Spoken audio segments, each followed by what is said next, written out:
ایک صاحب ہیں, وہ کسی بزرگ سے بیعت ہوئے, بزرگ نے ان کی ٹینڈ کروا دی, بڑی زبردست قسم کی نا لک آنے لگا, اب وہ ٹینڈ ہو گئی ان کی.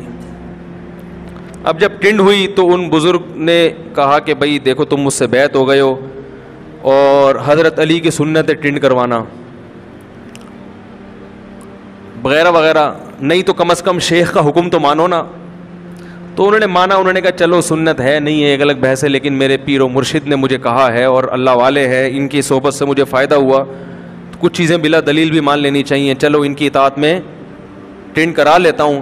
اگر حسن باقی رہا تو ٹینڈ سے بھی رہے گا, نہیں باقی رہا تو بغیر ٹینڈ کے بھی.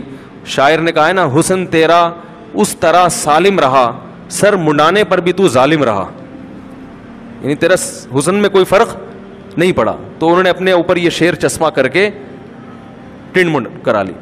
اب وہ تھے بڑے مالدار لوگ, بہت کھاتی پیتی فیملی تھی, اس فیملی کا مجھ سے بھی تعلق تھا, بیانات سنتے تھے وہ. اب ظاہر ہے جس حساب سے انسان کے پاس پیسہ آتا ہے تو اس کے چال چلن اسی حساب سے ہوتی ہے, یہ نیچر ہے انسان کی. غریب آدمی پھٹے پرانے کپڑے پہن لیتا ہے لیکن دولت مند نہیں پہنتا, یہ فطرت ہے, یہ کوئی بری چیز نہیں ہے. صحابہ میں بھی جو مالدار تھے ان کے لباس سے پتہ چلتا تھا یہ مالدار ہیں. خود نبی صلی اللہ علیہ وسلم کی ترغیب ہے, ایک صحابی آئے, پراگندہ بال تھے, میلے کچیلے کپڑے تھے, آپ نے فرمایا کہ اللہ نے تمہیں مال نہیں دیا جس سے اپنا حلیہ درست کرو. انہوں نے فرمایا مال دیا ہے, تو آپ نے فرمایا ان اللہ یحب ان یری اثر نعمتہ علی عبدہ, اللہ چاہتے ہیں کہ جب اللہ نے پیسہ دیا ہو, دولت دی ہو, نعمت دی ہو تو وہ نظر بھی آنی چاہیے. تو اپنا حلیہ ٹھیک کرو. وہ ہے نا دکان پکوڑوں کی باتیں کروڑوں کی, تو جیسے یہ غلط ہے تو ایسے ہی اس کا اپوزٹ بھی غلط ہے کہ دکان کروڑوں کی اور باتیں پکوڑوں کی. صحیح ہے, اللہ نے پیسہ بہت دیا اور باتیں ایسی کرتا ہے جیسے پکوڑوں کا بزنس ہو. سمجھ رہے کہ نہیں سمجھ رہے؟ تو یہ ہمیشہ سے ایک رہا ہے, جب دولت دی ہے تو اس کے آثار لباس سے, پوشاک سے, رہائش سے جھلکنے چاہیے, اور ہوتا ہے یہ, اس کو آپ روک نہیں سکتے, یہ نیچر ہے انسان کی. اب وہ بڑے پیسے والے لوگ, اب ظاہر ہے جب خدا جب حسن دیتا ہے نزاکت آ ہی جاتی ہے. اب کیسے شاعری شروع ہو گئی ہے, آپ اگلا مصرع نہیں سنا رہا, اگلا مصرع نہیں سنا رہا. تو مجھے آتا ہے, ایسا نہیں کہ مجھے اگلا مصرع آتا نہیں ہے, لیکن میں جان کر نہیں سنا رہا کیونکہ وہ اگلا مصرع سناؤں گا اور اسی شعر کا کلپ بنے گا اور اس پہ عجیب سا عنوان لکھا ہوا ہوگا. تو آدھے آدھے شعر سناؤ تاکہ کلپ بننے کی نوبت آئے ہی نہیں. تو انہوں نے کیا کیا, جب اللہ نے ان کو اتنی دولت دی تو وہ ٹینڈ والا بچہ کسی مجلس میں جانے کے قابل نہیں. ظاہر ہے جب تو مالداروں کے بچے, پھر وہ مالدار چاہتے ہیں ہمارے بچے شہزادوں جیسے لگے نا, تو کوئی دنیا میں ایسا شہزادہ گنجا میں نے آج تک میں نے نہیں دیکھا. کم از کم ٹینڈ کروانا جائز ہے, سنت نہیں ہے. نبی صلی اللہ علیہ وسلم صرف حج اور عمرے کے موقع پر بال منڈوایا کرتے تھے, ورنہ آپ نے بال رکھے ہیں. بال تو انسان کی نیچر, اللہ نے یہ دیے اس لیے رکھنے کے لیے. پھر بھی اگر کوئی ٹینڈ کروا کے رکھتا ہے گناہ نہیں ہے, اس کو سنت نہ سمجھے. وہ بولے بھائی مجھے گرمی لگتی ہے اور میں اس طرح زیادہ صاف ستھرا رہتا ہوں اور نہانے میں آسانی ہے, مگا پھینکا پانی کا اور جو پھسل کے چلا گیا. بالوں میں ذرا دھونا پڑتا ہے ان کو. تو اب وہ ان کے گھر والے پریشان کہ بھائی ہمارا بچہ اس پہ ٹنڈ, ماں باپ کہہ رہے ہیں بیٹا بال رکھو, پیر صاحب کیا کہہ رہے ہیں, نا نا نا نا, دہشت گردی کا جڑ سے خاتمہ ہونا چاہیے.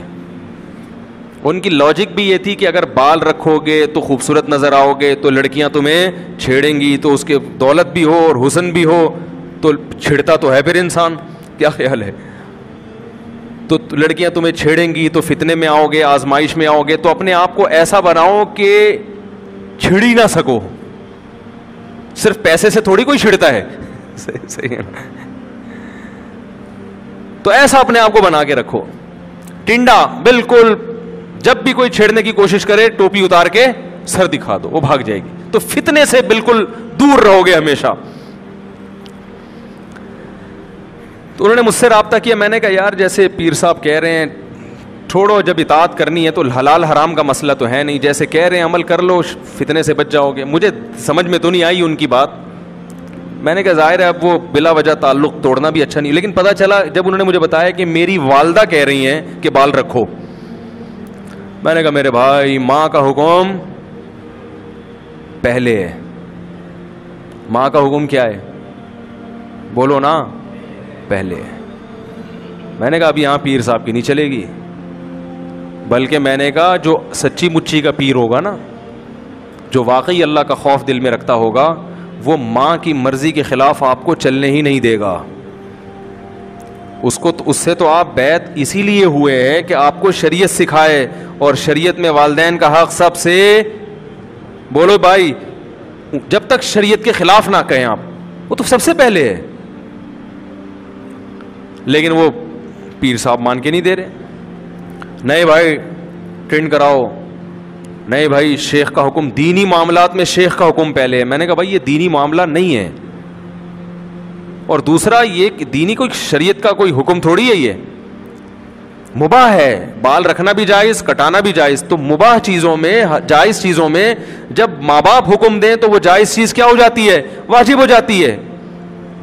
بھائی ان کو اپنا بچہ اچھا نہیں لگ رہا گنجے پن میں, وہ دیکھو والدین کی کیسی محبت ہے کہ بچوں کو چاہتے ہیں نا کہ جس محفل میں ہمارا بیٹا یا بیٹی جائے اچھی لگے, اچھے کپڑے پہناتے ہیں نا, کتنا شاپنگ کے خرچ کرتے ہیں والدین اپنے بچوں کے لیے, کیونکہ بچوں کی زینت سے کس کی زینت ہے, والدین کی. لوگ کہتے ہیں وہ دیکھو وہ میلا ہے نا, میلا اس کا باپ آ رہا ہے تو باپ کی بے عزتی ہے یا نہیں ہے اس میں؟ تو باپ تو چاہتا ہے ہمارا بیٹا یا بیٹی ہم سے بھی آگے جائے ترقی میں, ماں بھی یہی چاہتی ہے. تو میں نے ان کو کہا, میں نے کہا بھائی جب آپ کی والدہ کہہ رہی ہیں تو اب آپ کو بال رکھنے پڑیں گے. انہوں نے کہا وہ لڑکیاں دیکھیں گی فتنہ ہوگا. میں نے کہا بھائی اتنا گہرائی میں جانے کی ضرورت نہیں ہے. یہ جو دینداروں کا حلیہ خراب ہو کے کتنے لوگ دین سے دور ہوں گے کہ یار بھائی دیکھو دیندار آدمی ایک چلتی پھرتی ایک تصویر ہوتی ہے, شریعت کی تصویر, وہ یہ بزبان حال کہہ رہا ہوتا ہے ایسے بن جاؤ. تو میں نے کہا لوگ مہنگے مہنگے تیل سر پہ مالش کر کے بال اگوا رہے ہیں, تو آپ یہ نقشہ پیش کر رہے ہیں کہ دین پہ چلنے کے لیے ایسا بننا ضروری ہے. تو اس سے دین کی محبت ہوگی یا دین سے وحشت ہوگی؟ تو وحشت ہوگی اس سے دین کی, لوگوں کو دور بھاگیں گے لوگ دین سے. بڑا سمجھایا میں نے کہا یہاں تو یہ دلائل ایک طرف, جب ماں نے کہہ دیا تو ماں نے تو بھائی جنا ہے. وہ کہہ رہے ہیں پیر صاحب کا بڑا مقام ہوتا ہے. میں نے کہا ہوتا ہے, اماں سے بڑا نہیں ہوتا. بلکہ میں نے کہا بھائی ماں تو دور کی بات, اگر بڑا بھائی بھی کہہ رہا ہے نا تو بھی پیر کے حکم پر بڑے بھائی کے حکم کو ترجیح دو. بڑے بھائی کی ویلیو بھی اسلام میں زیادہ ہے, باپ کی جگہ ہے. وہ قرآن میں جگہ جگہ ہے وَأُولُو الْأَرْحَامِ بَعْضُهُمْ أَوْلَىٰ بِبَعْضٍ فِي کِتَابِ اللَّهِ. اللہ کی کتاب میں رشتہ داروں کا حق سب سے پہلے ہے. تو جس نے آپ کو دین سکھایا بہت بڑا حق ہے اس کا, اس میں کوئی شبہ نہیں ہے. جتنی خدمت کر سکتے ہو کرو, لیکن باپ کے بعد ہے.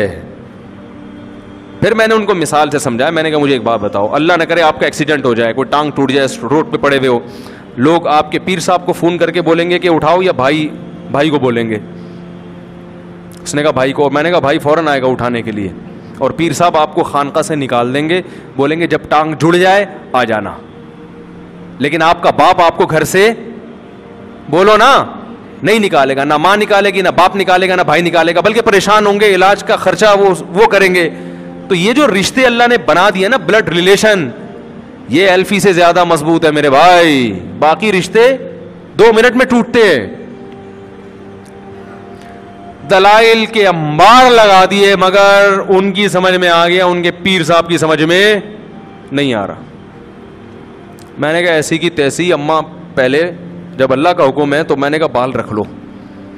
بالآخر وہ ان کا تعلق ہی ختم ہو گیا پیر صاحب سے. پھر بال رکھنے پر یہ ہے شخصیت پرستی, ٹھیک ہے, اتنا بھی نہیں ہونا چاہیے بھائی. تو یہ پیر صاحب ان کے دیندار, مگر شریعت میں عمق اور گہرائی نہیں ہے, علم میں کمال نہیں ہے, رسوخ نہیں ہے. اس لیے کہتے ہیں علمی باتیں علماء سے پوچھو. علم علماء کے پاس ہوتا ہے, جو چیز جس کے پاس ہوتی ہے وہ اس سے وہ لی جاتی ہے.